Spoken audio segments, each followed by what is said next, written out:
हरियाणा में सफाई कर्मियों के वेतन में 2100 रुपए की बढ़ोतरी। सिरसा में कबीर जयंती पर आयोजित राज्य स्तरीय समारोह में मुख्यमंत्री ने की घोषणा। सिरसा ऐलनाबाद बनेंगे नशा मुक्ति केंद्र।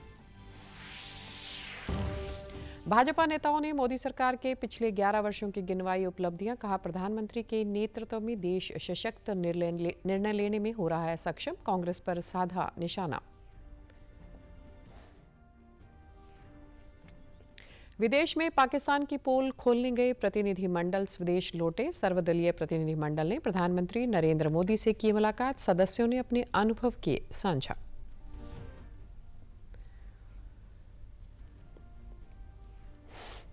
और उत्तर भारत में हीट वेव से लोगों का हाल बेहाल। राजस्थान के लिए रेड अलर्ट। पंजाब में भटिंडा और हरियाणा में सिरसा व रोहतक देश में सबसे गर्म पारा 47 डिग्री के पार पहुंचा। नमस्कार, मैं हूं आरजू। अब समाचार विस्तार से। भक्ति काल के महान संत भगत कबीर जी की 627वीं जयंती के अवसर पर प्रधानमंत्री नरेंद्र मोदी ने उन्हें नमन करते हुए सोशल मीडिया प्लेटफॉर्म पर लिखा कि सामाजिक समरसता के प्रति आजीवन समर्पित रहे संत कबीरदास जी को उनकी जयंती पर मेरा कोटि कोटि नमन। उनके दोहों में जहां शब्दों की सरलता है, वहीं भावों की प्रगाढ़ता भी है। इसलिए आज भी भारतीय जनमानस पर उनका गहरा प्रभाव है। समाज में फैली कुरीतियों को दूर करने में उनके योगदान को हमेशा श्रद्धापूर्वक स्मरण किया जाएगा। साथ ही प्रधानमंत्री ने एक वीडियो भी साझा किया। साखियों और दोहों के माध्यम से सामाजिक समानता, शांति और भाईचारे पर बल दिया। उनकी रचनाओं में हमें यही आदर्श देखने को मिलते हैं और आज के युग में भी वे उतने ही प्रेरक हैं। कबीरदास जी ने सामाजिक समरसता पर विशेष जोर दिया। वे अपने समय से बहुत आगे सोचते।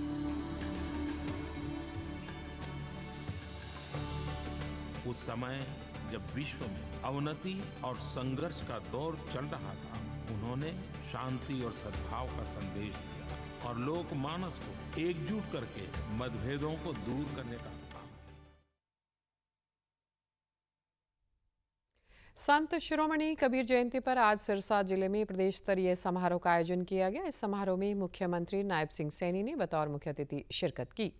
इस मौके पर सीएम ने घोषणाएं करते हुए कहा कि सिरसा में बन रहे सरसाई नाथ मेडिकल कॉलेज में 100 बेड का नशा मुक्ति केंद्र बनेगा। डब्बावाली में स्थित नशा मुक्ति केंद्र में 10 बेड हैं, उन्हें बढ़ाकर 30 किया जाएगा। इसके अलावा ऐलनाबाद सरकारी अस्पताल के पास एक नया नशा मुक्ति केंद्र बनेगा। साथ ही उन्होंने सफाई कर्मचारियों के वेतन में 2100 रुपए बढ़ोतरी का ऐलान किया। इस दौरान उन्होंने प्रदेशवासियों को कबीर जयंती की शुभकामनाएं देते हुए कहा कि आज का दिन गर्व का दिन है। संत कबीर सहित विभिन्न संत महात्माओं ने समाज को दिशा देने का काम किया। संत कबीर समाज की कुरीतियों के खिलाफ निर्भीकता से डटे रहते थे और उनका खंडन करते थे। उन्होंने अपना पूरा जीवन सत्य की खोज और लोगों को जागरूक करने में बिता दिया। सीएम ने प्रधानमंत्री नरेंद्र मोदी के नेतृत्व में बीते 11 साल की उपलब्धियों का जिक्र करते हुए कहा कि आधुनिक भारत के निर्माण में उनका अहम योगदान है। प्रधानमंत्री मोदी ने गरीबों और वंचितों के लिए अनेक योजनाएं चलाकर उनको सशक्त बनाने का काम किया है।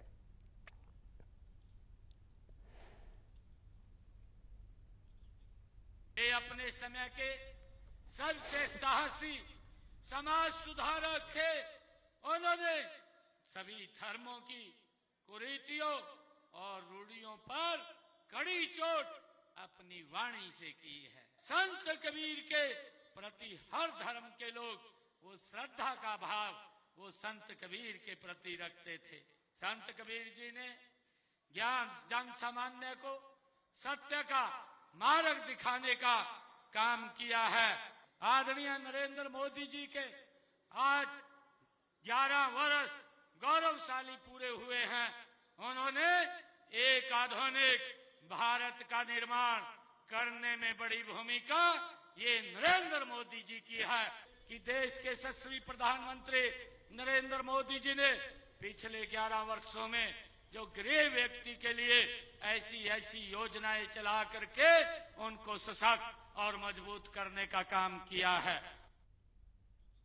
उन्होंने कहा कि प्रधानमंत्री नरेंद्र मोदी ने अपने कार्यकाल में 4 करोड़ से अधिक लोगों को आवास बनाकर दिए, 55 करोड़ लोगों के बैंक खाते खोले और 15 करोड़ से ज्यादा गैस सिलेंडर कनेक्शन के अलावा अनगिनत काम हैं जो पीएम मोदी के नेतृत्व में हुए हैं।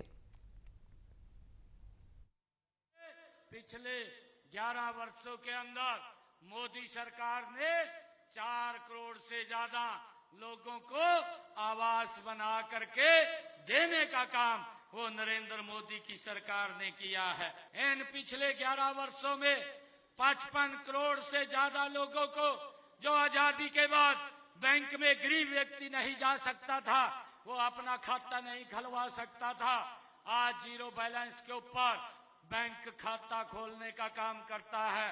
भाइयों, 55 करोड़ लोगों को सम्मान देने का काम मोदी जी ने योजनाबद्ध तरीके से संत कबीर जी के दिखाए हुए मार्ग पर चलते हुए 15 करोड़ माताओं की रसोई में भाइयों गैस का कनेक्शन फ्री में पहुंचाने का काम नरेंद्र मोदी की सरकार ने इन 11 वर्षों में किया है।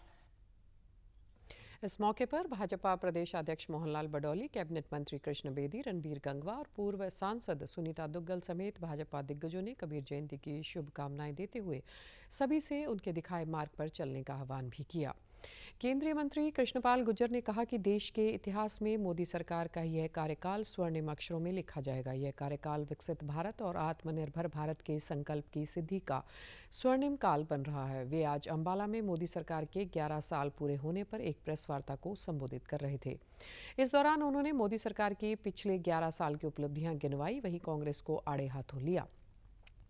उन्होंने कहा कि 2014 से पहले के भारत में भ्रष्टाचार, घोटालों और तुष्टीकरण की ही बात सामने आती थी, लेकिन अब विकास, आविष्कार और नवाचार की बातें हो रही हैं। आज हम मेक इन इंडिया की ताकत से एक्सपोर्ट में लीड कर रहे हैं। प्रधानमंत्री के नेतृत्व में देश सशक्त निर्णय लेने में सक्षम हो रहा है। ऑपरेशन सिंदूर सिर्फ एक सैन्य मिशन नहीं, यह हमारे संकल्प, साहस और बदलते भारत की तस्वीर है। मोदी जी के पास अगले 50 साल का विजन है। आप देखेंगे आज मोदी जी का डंका सिर्फ भारत में नहीं, पूरी दुनिया में बज रहा है और विपक्ष का जैसा बैंड इस बार बजा हुआ है, ऐसा बैंड विपक्ष का कभी नहीं बजा। आज नक्सलवाद और आतंकवाद में मित्रों 70% की कमी आई है। जैसे मोदी जी ने मां गंगा को निर्मल किया है, वैसे ही भारत की राजनीति को भी स्वच्छ और निर्मल कर रहे हैं। भ्रष्टाचार, आज घोटाला कहीं सुनने को भी नहीं मिलता। ने रोज अखबारों के फ्रंट पेज भरे होते थे, आज इतने लाख करोड़ का घोटाला, आज इतने लाख करोड़ का घोटाला। वहीं भाजपा के वरिष्ठ नेता रामविलास शर्मा ने केंद्र सरकार के 11 साल को बेमिसाल बताया है। उन्होंने सर्जिकल स्ट्राइक, बालाकोट स्ट्राइक और ऑपरेशन सिंदूर का जिक्र करते हुए प्रधानमंत्री नरेंद्र मोदी के नेतृत्व को सराहा है। उन्होंने विपक्ष, खास तौर पर कांग्रेस पार्टी और राहुल गांधी की आलोचना की। उन्होंने कल रोहतक में पार्टी कार्यालय में आपातकाल के दौरान जेल जाने वाले कार्यकर्ताओं के साथ बैठक की। इस दौरान लोकतंत्र सेनानी संगठन का गठन भी किया गया। इस संगठन का अध्यक्ष सुनील ग्रोवर को बनाया गया। उन्होंने बताया कि आपातकाल के 50 साल पूरे होने पर मुख्यमंत्री नायब सिंह सैनी 25 जून को चंडीगढ़ में अपने आवास पर इन लोकतंत्र सेनानियों को सम्मानित करेंगे। एक ऐसा संगठन है जिसने लोकतंत्र की रक्षा के लिए हर मुसीबत में, हर संकट में, एक तो राष्ट्रीय स्वयंसेवक संघ, एक शिरोमणि गुरुद्वारा प्रबंधक कमेटी अमृतसर, 2 संगठन ऐसे निकले बहादुरी से जिन्होंने इमरजेंसी के विरोध में जेलें भी काटी, लाठियां भी खाई, सब कुछ किया है, परंतु लोकतंत्र की रक्षा के लिए कुर्बानी दी। मैंने माननीय मुख्यमंत्री नायब सैनी जी से निवेदन किया है कि ये वर्षगांठ इमरजेंसी के काले दिनों के खिलाफ जो लोकतंत्र सेनानी हैं, इनको वो 25 जून को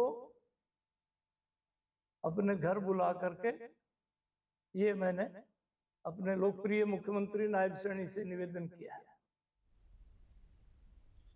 उधर कुरुक्षेत्र में आज शिक्षा मंत्री महिपाल ढांडा ने एक प्रेस वार्ता करते हुए केंद्र सरकार के 11 साल पूरे होने पर उनकी उपलब्धियां गिनवाई। इस दौरान उन्होंने कहा कि हरियाणा देश का पहला राज्य है जहां पर एडमिशन से पहले ही सभी बुक्स पहुंच गई हैं। उन्होंने अधिकारियों को निर्देश दिए हैं कि विभाग में सभी काम हिंदी भाषा में होने चाहिए। अब विश्वविद्यालय में कुलपति नहीं कुलगुरु होंगे। इससे पद की गरिमा बनी रहेगी और इसे सर्वोच्च सम्मान भी मिलेगा। एक अन्य सवाल के जवाब में शिक्षा मंत्री ने कहा कि 10वीं और 12वीं के कई स्कूलों में नॉन अटेंडिंग कक्षाओं का मामला संज्ञान में आया है। इस पर कार्रवाई होगी। जो बच्चे स्कूल में पढ़ रहे हैं उन्हें स्कूल में ही पढ़ना चाहिए। वे हिसार विश्वविद्यालय में छात्रों पर लाठीचार्ज के मामले में उन्होंने कहा कि मामला मेरे संज्ञान में नहीं है और जिन्होंने भी लाठीचार्ज किया है उनकी जांच होगी।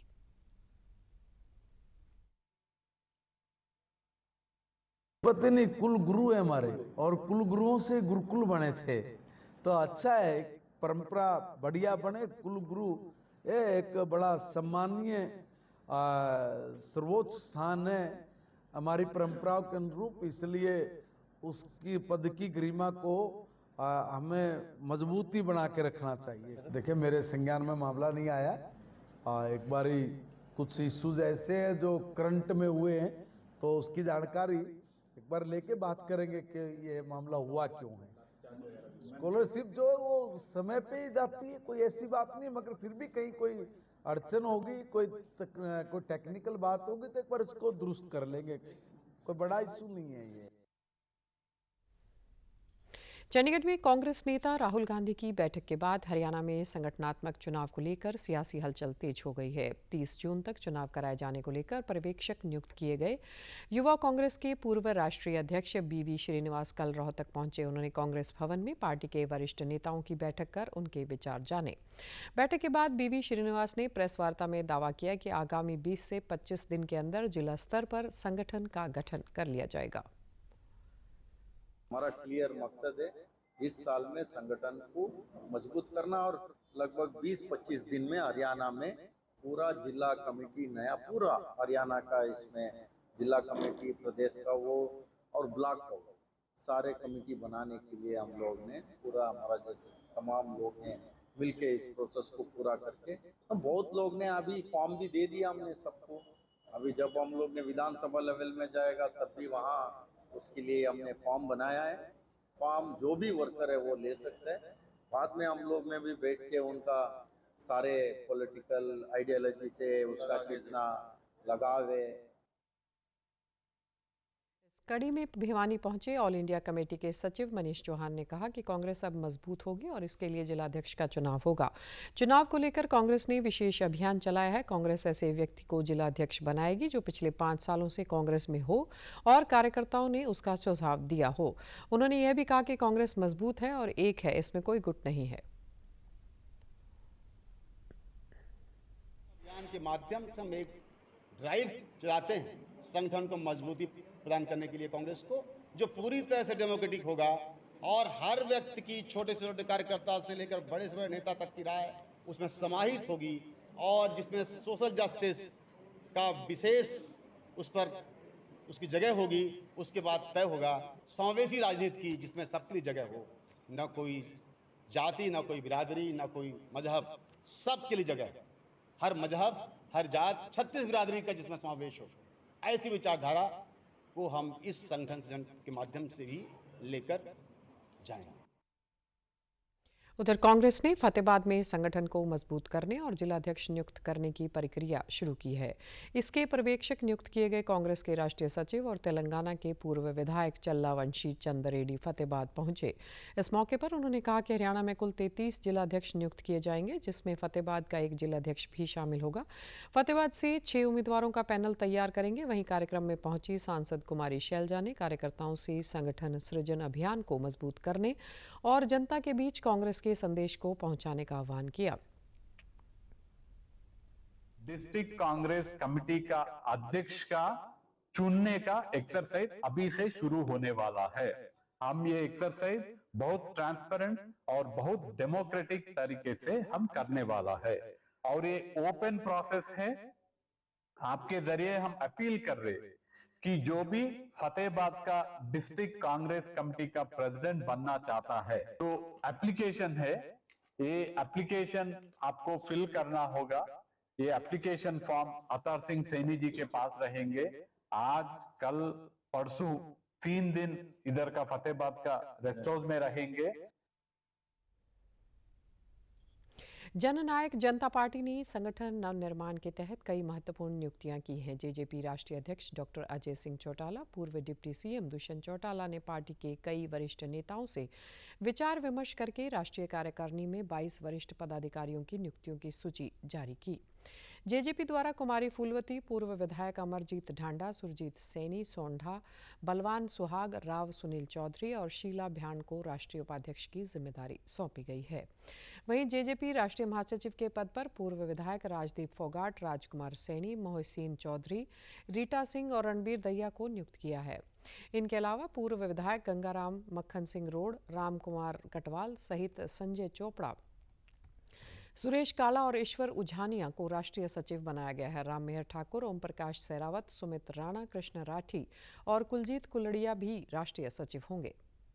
मुख्यमंत्री नायब सिंह सैनी ने रद्द किए गए रिहायशी प्लाटों को नियमित करने के लिए एमनेस्टी योजना लागू करने की घोषणा की है।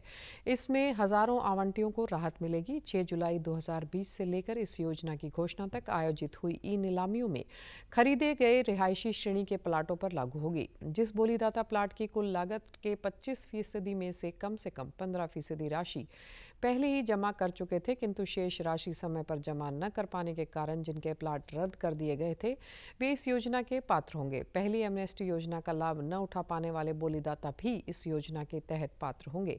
आज मुख्यमंत्री की अध्यक्षता में चंडीगढ़ में हुई एक बैठक में बताया गया कि बल्लभगढ़ में सेक्टर 23 में कॉलेज के लिए 5 एकड़ भूमि हस्तांतरण हुआ है। वहीं फरीदाबाद में एस्टेट ऑफिसर के नए पद के सृजन को स्वीकृति जिले में प्रशासनिक और विकास कार्यों में बड़ा सुधार आएगा। साथ ही मुख्यमंत्री ने इस दौरान एचएसवीपी की ई आवास portal, online x gratia policy आवेदन पोर्टल और जल बिलिंग डेटाबेस को पीपीएम सिस्टम से जोड़ने का भी उद्घाटन किया।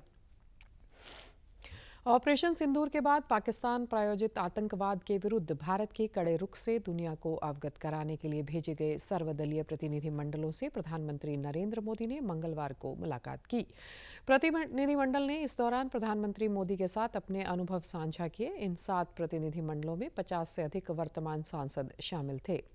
इन प्रतिनिधिमंडलों ने 33 देशों की राजधानी और यूरोपीय यूनियन की यात्रा की। 4 प्रतिनिधिमंडलों का नेतृत्व सत्तारूढ़ गठबंधन के सांसद कर रहे थे, जबकि 3 का नेतृत्व विपक्षी सांसद कर रहे थे। प्रधानमंत्री नरेंद्र मोदी ने एक्स पर एक पोस्ट में कहा कि विभिन्न देशों में भारत का प्रतिनिधित्व करने वाले विभिन्न प्रतिनिधिमंडलों के सदस्यों से मुलाकात की और शांति के प्रति भारत की प्रतिबद्धता तथा आतंकवाद जैसी वैश्विक समस्या के उन्मूलन की आवश्यकता पर विस्तार से चर्चा की। हमें इस बात पर गर्व है कि उन्होंने प्रभावशाली तरीके से भारत की आवाज़ को अंतर्राष्ट्रीय मंचों पर प्रस्तुत किया। वहीं प्रधानमंत्री मोदी की विभिन्न सांसदों के प्रतिनिधिमंडलों के साथ बैठक पर कांग्रेस सांसद शशि थरूर ने कहा कि पीएम ने हम सभी के साथ 1 घंटे से अधिक समय बिताया। हम सभी ने उनके साथ अनौपचारिक तरीके से बातचीत की। यह बिल्कुल भी औपचारिक मुलाकात नहीं थी।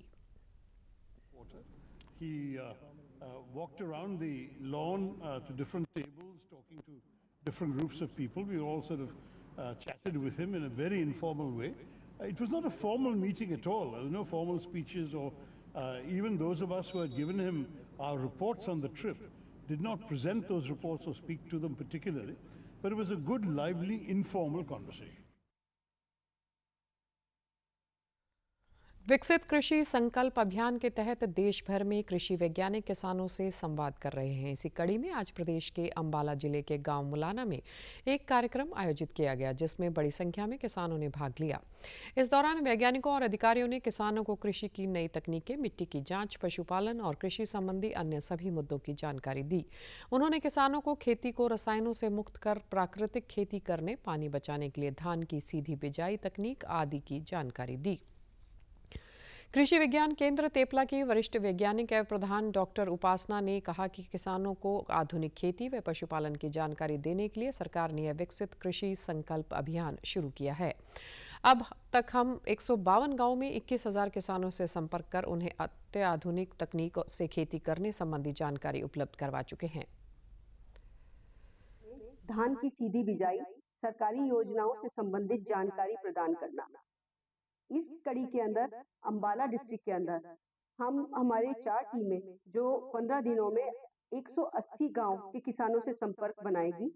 इन टीमों के साथ विभिन्न agriculture department, horticulture department, fishery अधिकारी, women and child development department, कृषि विज्ञान केंद्र जो अम्बाला सिटी के अंदर अपना HU के नेतृत्व में काम कर रहा है वो। किसानों से सीधे हम रूबरू होते हैं और किसान हमसे समस्याएं पूछते हैं।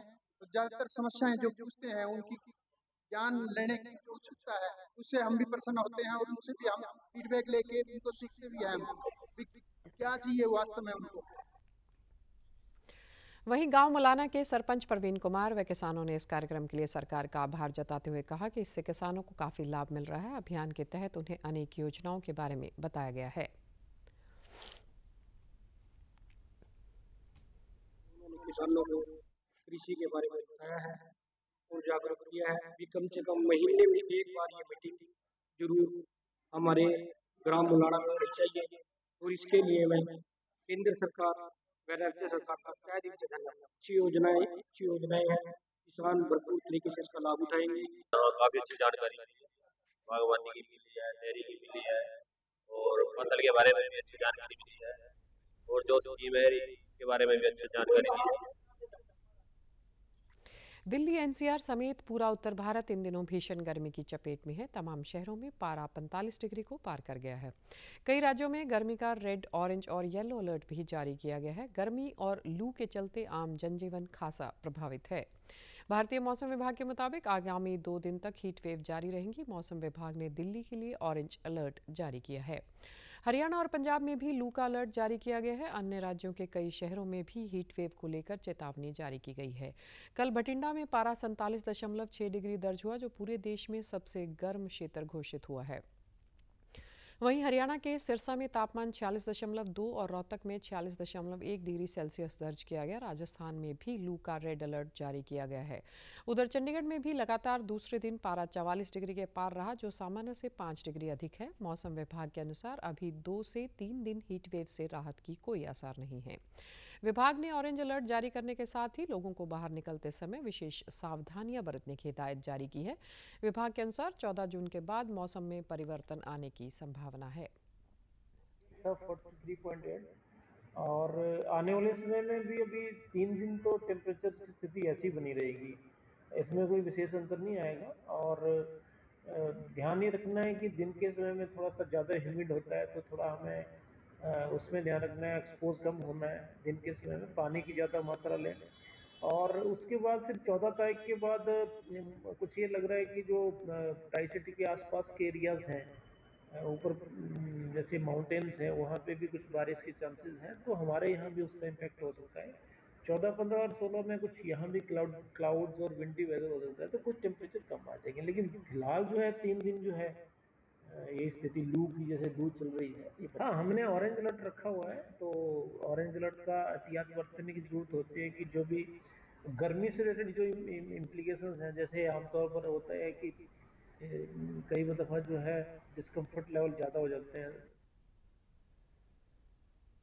राष्ट्रीय प्रौद्योगिकी संस्थान कुरुक्षेत्र में आज तेजस्विनी अनंत कुमार ने बोर्ड ऑफ गवर्नर की चेयरपर्सन के रूप में अपना पदभार ग्रहण किया। इस अवसर पर उन्होंने शिक्षकों को संबोधित करते हुए कहा कि हमें विकसित भारत के संकल्प को ध्यान में रखते हुए विद्यार्थियों को तकनीकी शिक्षा देनी होगी।